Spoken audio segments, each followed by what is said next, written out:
Hey guys, आज का video part 4 है SEO interview questions and answers का। इससे पहले अपन 3 पार्ट्स कंप्लीट कर चुके हैं, पार्ट 1, पार्ट 2, पार्ट 3, जिसमें अपन 31 क्वेश्चंस कंप्लीट कर चुके हैं। इसमें अपन 9 क्वेश्चंस कंप्लीट करेंगे और नेक्स्ट वीडियो में उसके अगले नेक्स्ट 10 क्वेश्चंस कंप्लीट करेंगे। तो ऐसे अपन कंप्लीट सीरीज़ बना रहे हैं सारे SEO interview questions and answers की, जो इंटरव्यूज़ में पूछे जा सकते हैं या फिर पूछे जाते हैं। अब डिपेंड करता है कि अलग अलग कंपनी अलग अलग क्वेश्चंस पूछती है, तो उससे सारे के सारे जो भी कंपनी जो जो क्वेश्चंस पूछ सकती है वो सारे क्वेश्चंस अपन पूरे कवर करेंगे, कंप्लीट करेंगे। तो सारी पूरी सीरीज़ को देखना। And welcome to you all for this video. And start करते हैं फर्स्ट क्वेश्चन से। फर्स्ट क्वेश्चन है, what do you understand by frames in HTML? कि आप क्या अंडरस्टैंड करते हो कि जो HTML में जो फ्रेम्स होते हैं उनके द्वारा आप क्या अंडरस्टैंड करते हो। तो फर्स्ट तो ये होती है कि जैसा मैं अगर रिकमेंड करूँ कि फ्रेम्स नहीं रखने चाहिए HTML में, सिंपल HTML ही यूज़ करो। जैसे body tag HTML, heading tag, ऐसे टैग्स काफ़ी है, बट फ्रेम्स यूज़ ना करें, ठीक है। अब अपन पढ़ लेते हैं। A frame in HTML is a technique. जो फ्रेम होता है HTML में वो एक टेक्निक है that divides the content of a page onto several parts। Frame क्या करता है, एक फ्रेम एक टेक्निक होता है जो क्या करता है कि वो पूरा जो अपना पेज का जो कंटेंट है उसको सेवरल पार्ट्स में, मल्टीपल पार्ट्स में डिवाइड कर देता है, ठीक है। अब मल्टीपल पार्ट्स में डिवाइड कर दिया, ठीक है। Search engine consider frames is completely different pages. अब मल्टीपल पार्ट्स में कंप्लीट कर दिया, मतलब कि एक फ्रेम यूज़ किया आपने, वो बहुत सारे फ्रेम्स बन चुके हैं। अब फ्रेम्स को कम्प्लीटली डिफरेंट पेजेस में देखेगा सर्च इंजन जब भी उसको कंसिडर करेगा तब, ठीक है।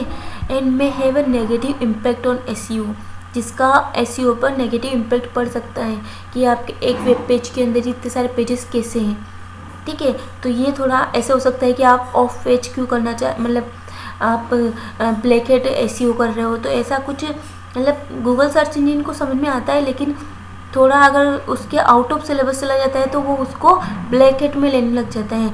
तो फ्रेम्स नहीं यूज़ करें, नॉर्मल HTML ही यूज़ करें। इसका नेगेटिव इम्पैक्ट पड़ता है अगर आप फ्रेम्स यूज़ करते हो तो। नेक्स्ट है, we should avoid the uses of frames and use basic HTML instead. अपन को अवॉइड करना चाहिए फ्रेम्स के यूजेस को, बजाय कि अपन यूज़ करें बेसिक HTML, ठीक है। नेक्स्ट क्वेश्चन पे बढ़ते हैं अपन। Which is the most important area to include your keywords? आपका मतलब कुछ भी कीवर्ड्स आप पर्टिकुलर पेज पे कोई आर्टिकल लिख रहे हो तो वहाँ पर कौन कौन सा एरिया ऐसा है जो आपको कीवर्ड्स को यूज़ करना ही चाहिए, वहाँ पे कीवर्ड्स को लिखना ही चाहिए। कौन सा एरिया है आपके पेज पे जब कोई आर्टिकल आप लिख रहे हो कि अपन को वहाँ पे तो कीवर्ड्स होने ही चाहिए, मोस्ट टारगेटेड कीवर्ड्स वहाँ पे होने चाहिए। तो वो 3 एरिया होता है। फर्स्ट होता है पेज टाइटल। पेज टाइटल में वो ही कीवर्ड यूज़ होना चाहिए जो सर्च करते हैं, ठीक है। जैसे डिजिटल मार्केटिंग इन इंडिया, तो फर्स्ट जो कीवर्ड होता है वो डिजिटल मार्केटिंग इन इंडिया ही होना चाहिए टाइटल के अंदर। उसके बाद कोमा लगा के ब्रैकेट में कुछ भी लिखो, कोई मतलब नहीं है, लेकिन वो आपका वो digital marketing in India focus keyword है, टारगेटेड कीवर्ड से, तो वो ही आप यूज़ करो वहाँ पे। उसके अलावा बॉडी टेक्स्ट होते हैं, बॉडी टेक्स्ट में अपन कीवर्ड्स यूज़ कर सकते हैं। उसके अलावा जो सेकंड मोस्ट इम्पोर्टेंट चीज़ होती है वो मेटा डिस्क्रिप्शन होती है। वो पूरा अपने वेब पेज का डिस्क्राइब कर देता है ब्रीफली कि आपके वेब पेज में आप उसे क्या क्या प्रोवाइड कर सकते हो। तो मेटा डिस्क्रिप्शन में भी आपका जो टारगेटेड कीवर्ड है वो यूज़ होना चाहिए, ठीक है। तो ये 3 जगह होती है जहाँ पे आपका फोकस कीवर्ड आपको यूज़ करना ही चाहिए। नेक्स्ट क्वेश्चन है, why SEO is so important to businesses? अब ये कितना अजीब क्वेश्चन है कि मतलब कोई अगर समझे ही ना कि SEO इम्पोर्टेंट भी होता है क्या, मतलब दिमाग वाली बात है कि अगर इंटरनेट इतना यूज़ हो रहा है, कितना हद से ज़्यादा यूज़ हो रहा है, हर पर्सन कुछ भी चीज़ सर्च करना चाहता है तो वो गूगल पे जाके सर्च कर लेता है बजाय कि वो किसी से पूछे, ठीक है। क्योंकि उसको मतलब किसी को ज़्यादा बकवास करने की आदत नहीं रही है। अब डायरेक्टली मोबाइल से ही बकवास करते रहते हैं, मोबाइल पे टाइप करते रहते हैं, मोबाइल से ही इन्फॉर्मेशन गेट करते रहते हैं। तो अब अगर ऐसा क्वेश्चन आए कि why SEO is important in businesses, तो ये पॉपुलर एक मजाक बन चुका है, एक जोक है ये कि क्यों इम्पोर्टेंट है। ऑब्वियसली एसईओ नहीं होगा तो क्या मतलब है फिर? अगर एसईओ नहीं होगा तो आपकी वेबसाइट का नहीं है ना, दूसरों की वेबसाइट का तो एसईओ है। Why SEO is so important to your businesses? आपकी वेबसाइट का नहीं है, दूसरों की वेबसाइट का तो है ना। फिर दूसरों लोग बाग तो सर्च ही कर रहे हैं, सारे जो भी चीज़ें उनको जाननी होती सारी गूगल पे जाते हैं सर्च कर लेते, यूट्यूब पे जाते सर्च कर लेते, तो वो तो सर्च कर रहे हैं। अब आपका एसईओ अच्छा नहीं है तो आप तो फिर रहे, आपका बिजनेस से आपका नाम कट गया। ठीक है, तो अपन इसमें देखते हैं there is a popular joke in the online industry is that if you want to hide a dead body. ठीक है, ये पॉपुलर जोक है ऑनलाइन इंडस्ट्री में क्या कि अगर आप हाइड करना चाहते हो आपकी डेड बॉडी को, ठीक है, अगर आप हाइड करना चाहते हो एक डेड बॉडी को, you should hide it in the second page of a Google. तो आपको इसको हाइड करना चाहिए second page of a Google को, मतलब गूगल के सेकेंड पेज पे हाइड करना चाहिए। Because a fraction of people actually go to the second page of SERP, क्योंकि बहुत कम पीपल होते हैं जो सेकेंड पेज पे जाते हैं। जब भी कोई चीज़ें वो सर्च इंजन पे जाके गूगल पे जाके सर्च करते हैं तो फर्स्ट पेज पे ही देखते हैं, नेक्स्ट पेज पे कोई नहीं देखता है कि मोर रिजल्ट या सेकेंड पेज पे जाके मैं कुछ और चेक करूँ, कोई नहीं जाता, बहुत फ्रैक्शन ऑफ पीपल जाते हैं। And if your industry is not on the first page of Google, और अगर आपका जो बिज़नेस है आपकी इंडस्ट्री है वो गूगल के फर्स्ट पेज पे शो नहीं हो रही है तो your competitors will take all your customers. तो आपके जो कॉम्पिटिटर्स है वो सारे आपके कस्टमर्स को ले लेंगे, जो आपके होने चाहिए थे वो उनके हो जाएंगे। ठीक है, तो ऑनलाइन इंडस्ट्री में अगर आपका वेबसाइट का वेब पेज का SEO अच्छा नहीं है तो आपके लिए बहुत ज़्यादा नुकसान की बात हो सकती है। तो आपको अपना, अगर आप ऑनलाइन इंडस्ट्री में आना चाहते हो, ऑफलाइन इंडस्ट्री में हाँ ठीक है कोई फेमस है तो वो पर्टिकुलर जगह तक फेमस है, वो उनको उसके अलावा कोई नहीं जानता। अगर कोई फेमस है तो पर्टिकुलर जगह तक फेमस है, उसके अलावा उसे कोई नहीं जानता। यानी कि कोटा की कचौरी फेमस है तो कोटा वाले लोग वहाँ जाके लेके आ जाएंगे। ठीक है, कोटा में कितनी दूर से कोई आया है वो लेके आ जाएगा, कोई बाहर का पर्सन तो उसे ख़रीदने नहीं आएगा। लेकिन वैसे ही ऊबर हो गया, जोमेटो हो गया, इसमें मतलब स्विगी हो गया, तो ये सारी क्या बन चुकी है, एक इंडस्ट्री बन चुकी है, ऑनलाइन इंडस्ट्री बन चुकी है। अब यहाँ से कहीं का भी पर्सन हो, कहीं का बंदा हो, वहाँ से देखेगा, सर्च करेगा क्या क्या उसको चाहिए और कार्ट में ऐड करके ऑर्डर कर देगा और वो उनके पास आ जाएगा। अब क्या होता है कि वो जो उनके पास है वो आप सबको प्रोवाइड कर सकते हैं, लेकिन कोटा की कचौरी क्या है, कोटा वालों को प्रोवाइड कर सकती है। तो ऑफलाइन बिजनेस एक पर्टिकुलर डिस्टेंस, पर्टिकुलर एरिया तक लिमिटेड है। बट अगर आप ऑनलाइन जाना चाहते हो और ऑनलाइन ही जाना चाहिए तो आपका SEO बहुत अच्छा होना चाहिए। अगर आप ऑनलाइन चले भी गए हो, काफ़ी पैसा इन्वेस्ट कर चुके हो और अगर आपका SEO अच्छा नहीं है तो कोई मतलब नहीं है। ठीक है, फिर तो आप जैसा ऑफलाइन थे वैसे रहो ताकि पैसे भी ज़्यादा खर्च ना हो। और वैसे ऐसे भी कह सकते हैं कि अगर आप ऑनलाइन जाते हो तो कम से कम पैसों में ज़्यादा आपको कन्वर्जन रेटिंग मिलता है, ज़्यादा से ज़्यादा क्लाइंट्स मिलते हैं। नेक्स्ट है SEO is very important for business if they want to make more sales without high marketing cost. जैसा मैंने अभी कहा कि SEO उन लोगों के लिए भी, उन बिजनेस के लिए भी बहुत इम्पोर्टेंट है जो कि चाहते हैं ज़्यादा सेल्स बट कम कॉस्ट में। ठीक है, ज़्यादा कॉस्ट ना लगानी पड़े उनको लेकिन ज़्यादा सेल्स मिल जाए, तो SEO उनके लिए बहुत इम्पोर्टेंट है। What is a search engine? Search engine क्या है? तो गूगल के अकॉर्डिंग तो सर्च इंजन एक प्रोग्राम है जो कि सर्च करता है और आइडेंटिफाई करता है आइटम्स को जो उसके डेटाबेस में हैं और कीवर्ड जो सर्च किए हैं उनको। ठीक है, तो अब अपन अच्छे से देख लेते हैं कि सर्च इंजन क्या होता है। कि सर्च इंजन वो होता है जैसे कि अगर आपने गूगल पे टाइप किया और आपको टाइप करते ही वहाँ पे शो हो जाए, तो मतलब गूगल क्या एक सर्च इंजन है। आपने याहू पे जाके आपने कुछ टाइप किया और वो टाइप करते ही आपको पूरी लिस्ट, आपने जो टाइप किया उसकी लिस्ट शो हो जाए, तो वो क्या है, सर्च इंजन है। ऐसे बहुत सारे सर्च इंजन हैं जो यूज़ आते हैं, लेकिन सबसे फेमस सर्च इंजन गूगल है। सेकंड मोस्ट सर्च इंजन जो सबसे सेकंड मोस्ट इम्पोर्टेंट और मोस्ट वर्ल्ड में जो सेकंड रैंक पे आता है वो है यूट्यूब। ठीक है, वो वीडियोस में रिजल्ट को शो करता है, गूगल क्वेरीज में मतलब कंटेंट में सर्च करता है, मतलब रिटर्न कंटेंट में आपको सर्च करके देता है और वो यूट्यूब वीडियोस में देता है, रिज़ल्ट को शो करता है।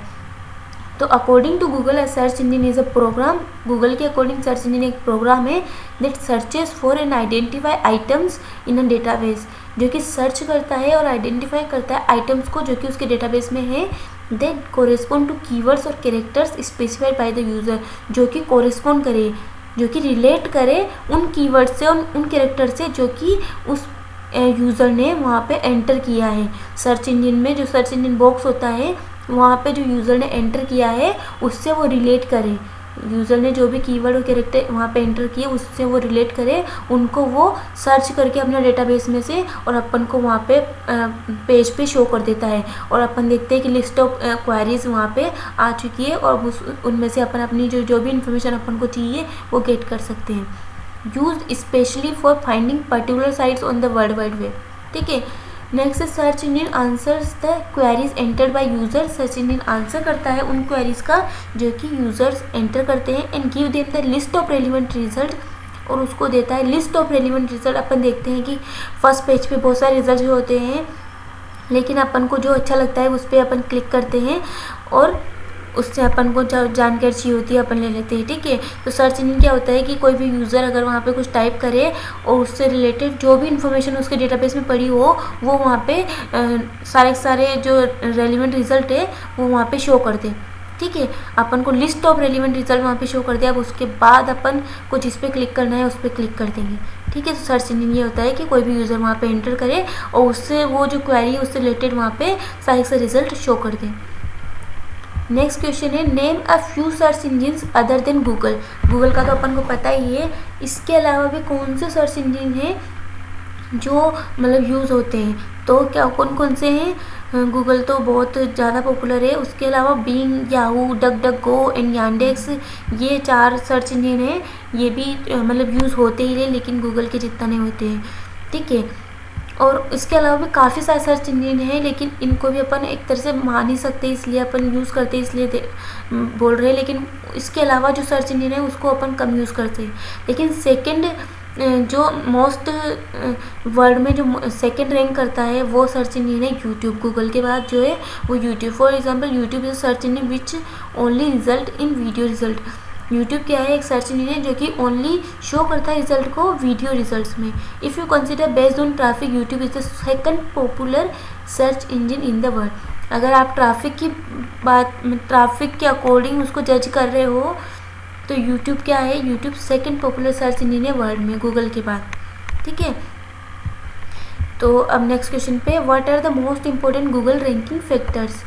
क्या क्या गूगल रैंकिंग फैक्टर्स होते हैं कि अपनी वेबसाइट्स जो है उसको कैसे कैसे रैंक करवा सकते हैं, तो वो फैक्टर्स क्या होता है। तो ये कोई मतलब बात नहीं है, सबने कह रखा है कि ऑन पेज आपको अच्छा होना चाहिए, ऑफ पेज अच्छा होना चाहिए, तो ये चीज़ें अपन को ध्यान रखनी होती है। ये एक्सपीरियंस से भी आता है कि आपका कोई पर्टिकुलर आर्टिकल है पर्टिकुलर टॉपिक पे, तो उस पर किसी अदर का आर्टिकल रन कर रहा है, आपने मतलब काफ़ी सारे कीवर्ड्स, मतलब कीवर्ड भी यूज़ किया, बहुत सारी लिंकिंग भी कर दी, सब कुछ जितना करना था उतना कर दिया, लेकिन फिर भी शो नहीं हो रहा है, तो उस पर ज़रूरी नहीं है कि आपका उस आर्टिकल में आपको जितना उन्होंने यूज़ किया था उतना ही करना है। कभी कभी कम से भी काम चल जाता है, कभी कभी उनसे ज़्यादा ही अपन को करना पड़ता है, तब वो रैंक होता है। तो ये बेस्ड है कि अपना एक्सपेरिमेंट्स क्या है उस इंडस्ट्री में, अपनी प्रैक्टिस क्या है उस इंडस्ट्री में। ठीक है, तो ऐसा इसका कोई आंसर नहीं है कि कौन से गूगल रैंकिंग फैक्टर्स है, गूगल ने कोई फैक्टर्स दे नहीं रखे हैं, बस ये है कि अपन को ऑन पेज अच्छा होना चाहिए। ऑन पेज कैसे अच्छा होना चाहिए कि काफ़ी सारा कंपटीशन आ चुका है और सब लोग ही उसके बारे में लिखते हैं, जो भी आप टारगेट करना चाहते हो किसी भी कीवर्ड को सब लोग लिखते हैं। तो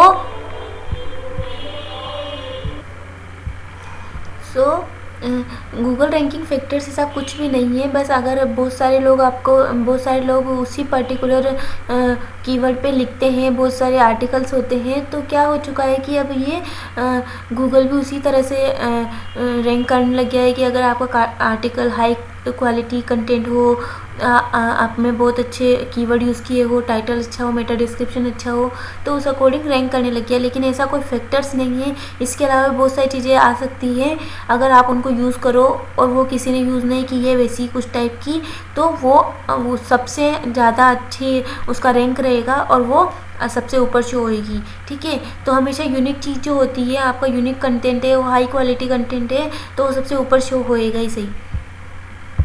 नेक्स्ट क्वेश्चन है most important Google ranking factors are, कि Google ranking factors most important क्या है। जैसा कि अपन ने अभी इससे पहले वाले में देखा कि क्या क्या मतलब गूगल रैंकिंग फैक्टर से कौन सी एल्गोरिथम है, तो ऐसा कुछ नहीं है। जो एक्सपेरिमेंट्स एंड इंडस्ट्री एक्सपीरियंस से आता है वही उसके एल्गोरिथम्स होते हैं, वही उसके फैक्टर्स होते हैं। लेकिन फिर भी most important Google ranking factors कौन कौन से हो सकते हैं, वो ये हो सकते हैं कि अपना क्वालिटी कंटेंट होना चाहिए, क्वालिटी एंड रेलिवेंट बैकलिंक्स होनी चाहिए, मोबाइल फ्रेंडली अपनी वेबसाइट होनी चाहिए, पेज स्पीड अच्छी होनी चाहिए, ब्रांड स्ट्रेंथ अच्छी होनी चाहिए, डोमेन स्ट्रेंथ अच्छी होनी चाहिए, यूज़र एक्सपीरियंस अच्छा होना चाहिए, टेक्निकल एसईओ बहुत अच्छा होना चाहिए, सोशल सिग्नल्स अच्छा होना चाहिए, कंटेंट फ्रेशनेस अच्छी होनी चाहिए, स्कीमा कोड अच्छा होना चाहिए, HTTPS होना चाहिए, डोमेन अथॉरिटी होनी चाहिए, कंटेंट टाइप अच्छी होनी चाहिए, कंटेंट डेप्थ अच्छा होना चाहिए। ठीक है, तो ये 15 चीज़ें बहुत अच्छी होनी चाहिए। Most important Google ranking factor से अच्छा है तो आपकी साइट रैंक करेगी। What is web crawling? Web crawling क्या है? मतलब वेब स्पाइडर अब क्या होता है, वेब क्राउलर क्या होता है, वेब क्राउलिंग क्या होता है। वेब क्राउलर क्या होता है? वेब क्राउलर क्या होता है? जो क्राउलिंग करता है, इंडेक्सिंग करता है, कैशिंग करता है। तो उन क्राउलिंग को अपन क्या कहते हैं, क्राउलिंग क्या होती है, तो वो अपन इसमें देखेंगे। तो web crawling is the process way search engine boards crawl website को इंडेक्सिंग। क्राउलिंग क्या है? एक प्रोसेस है जहाँ पे सर्च इंजन बोर्ड्स यानी कि स्पाइडर बोर्ड्स क्या करते हैं, क्राउल करते हैं वेबसाइट्स को इंडेक्सिंग के लिए। Those are called spider board, इनको अपन स्पाइडर बोर्ड कह सकते हैं।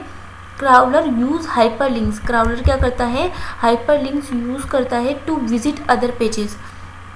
जब भी जो क्राउलर्स है वो अदर पेजेस को यूज़ करने के लिए हाइपर लिंक्स यूज़ करता है, डॉक्यूमेंट्स के लिए and bring in documents and pages को विजिट करने के लिए हाइपर लिंक्स यूज़ करता है and brings information back to the web servers for indexing. और वहाँ से इन्फॉर्मेशन लेता है और उसको वेब सर्वर को दे देता है इंडेक्सिंग के लिए। ठीक है, कि उसने कोई भी पेज कोई भी डॉक्यूमेंट है वहाँ पे विजिट किया, वहाँ से इन्फॉर्मेशन कलेक्ट की और वेब सर्वर के यहाँ पे जाके रख दी इंडेक्सिंग के लिए, ताकि वेब सर्वर उसकी इंडेक्सिंग कर सके। Once the crawler visit a page, जैसे ही क्राउलर ने विजिट कर लिया है पेज को, it makes a copy of it. तो जैसे ही क्राउलर ने विजिट कर लिया पेज को, इसकी कॉपी बन जाती है। ठीक है, and adds it URLs to indexing, और उसके बाद इसकी ये इंडेक्सिंग में इसका URL ऐड हो जाता है। More fresh content you produce, more frequent your website will be crawled. अगर आप फ्रेश कंटेंट यूज़ करते हो, फ्रेश कंटेंट प्रोड्यूस करते हो, तो आपकी जो वेबसाइट है वो बहुत फ्रिक्वेंटली क्राउल्ड होगी सर्च इंजन के द्वारा। नेक्स्ट क्वेश्चन है व्हाट इज़ SCRP, जो अपन पहले भी देख चुके हैं कि PR और SCRP क्या होता है, लेकिन इसमें थोड़ा अच्छे से कि SCRP क्या होता है। SCRP स्टैंड करता है सर्च इंजन रिजल्ट पेज। ठीक है, इसका जो फुल फॉर्म है सर्च इंजन रिजल्ट पेज, यानी कि सर्च इंजन गूगल पे अपन कुछ भी गूगल पे गए, वहाँ पे कुछ भी सर्च किया और जो वहाँ पे जो शो हो गया है, जैसे list of content, list of result show हुई है, वो क्या होते हैं, वो पेज है, सर्च इंजन रिजल्ट पेज है वो। ठीक है, when you search anything on search engines, this is the page where you can see all the result। जब कुछ भी सर्च करते हो आप सर्च इंजन पे, यानी कि गूगल पे आपने कुछ भी सर्च किया, तो ये वही पेज होता है जहाँ पे आपको सारे के सारे रिजल्ट शो हो सकते हैं। SCRP include PPC listing and organic listing. SCRP क्या करता है, इंक्लूड करता है PPC लिस्टिंग को भी और ऑर्गेनिक लिस्टिंग्स को भी। PPC क्या होता है कि आपने कोई पेड एडवर्टाइजमेंट कर रखा है आपके वेब पेज का या वेबसाइट का, तो वो सबसे ऊपर शो होएगा इसे। अगर आपने digital marketing in India keyword type किया गूगल पे और उससे रिलेटेड 1-2 एडवर्टाइजमेंट चल रहे हैं अभी डिजिटल मार्केटिंग इन इंडिया, कोई उनका एडवर्टाइजमेंट प्रमोशन किसी ने चला रखा है, तो वो सबसे ऊपर शो होंगे। उसके बाद जस्ट उसके एडवर्टाइजमेंट के बाद, यानी कि जो AD लिखा हुआ होता है उसके बाद जस्ट ऑर्गेनिक रिजल्ट शो होते हैं। ठीक है, तो ऑर्गेनिक लिस्टिंग क्या होती है कि पर आपने उसका on page of page SEO बहुत अच्छा कर रखा है, यानी कि SEO बहुत अच्छा कर रखा है, उसे ऑर्गेनिक लिस्टिंग कहते हैं। तो SCRP दोनों रिजल्ट शो करता है, लेकिन अगर आपने जो कीवर्ड यूज़ किया है उससे रिलेटेड किसी ने एडवर्टाइजमेंट चला रखा है, तो पहले एडवर्टाइजमेंट शो होगी यानी PPC लिस्टिंग शो होगी, उसके बाद ऑर्गेनिक लिस्टिंग शो होगी, उसके बाद जिसका SEO अच्छा है वो शो होएगा। Listing are available in multiple format based on the keyword. Listing available होती है मल्टीपल फॉर्मेट में जो आपका कीवर्ड है उस पर बेस करके। ठीक है, तो ये आज के 9 क्वेश्चंस थे। नेक्स्ट वीडियो में अपन इससे नेक्स्ट 10 क्वेश्चंस देखेंगे। आई होप आपको ये अच्छे लगे होंगे, वैल्यूएबल लगे होंगे, एंड बने रहिएगा अगले वीडियो में भी और उससे आने वाले अगले वीडियोज़ में भी। And I hope you like this video and thank you for watching this video.